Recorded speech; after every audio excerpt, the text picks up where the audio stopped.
I grew up in a Christian home, Christian family, and then it wasn't until I moved away and went to college that I stopped going to church just because I didn't really want to get up early on a Sunday morning. It was easier to sleep in, just have fun and hang out with friends.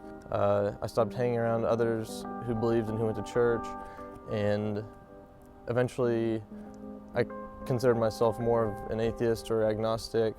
I started questioning whether I believed, what I believed, whether there was a God. So a lot of the times when I asked my family and friends why they believed in God and why they were Christians, they would say stuff like, the Bible says so, or they would just tell me to look around and look at the plants and the animals, and that it's obvious that it had to be created by God. But I don't think those arguments work for everybody, especially those who don't believe in Christianity already aren't going to believe that the Bible means anything. And I had known since I grew up going to church that as a Christian you're supposed to defend your faith and try and talk to other people about it and convince them. But I realized that the friends and family I had didn't really seem to know why they were Christian except that they had been raised that way. And so I didn't think that was a very good reason for why I should be Christian, because if I had been raised something else, then I would just be something else.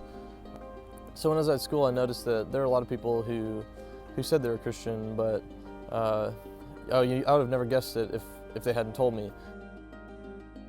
So I met another guy at school named Garrett. I could tell that he had done research on what he believes and also why he believed. So I could ask him a lot of questions, and I talked to him about a lot of things that I doubted.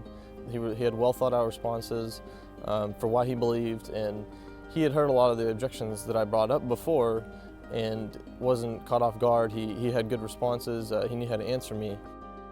So that got me thinking a lot more about Christianity again. And then he invited me to a conference about whether God exists or not. The speaker was Turek, and so I decided I would go check it out, and I felt like he did a very good job of presenting some clear arguments and scientific reasons to why there's a God. And he wrote a book called I Don't Have Enough Faith to Be an Atheist.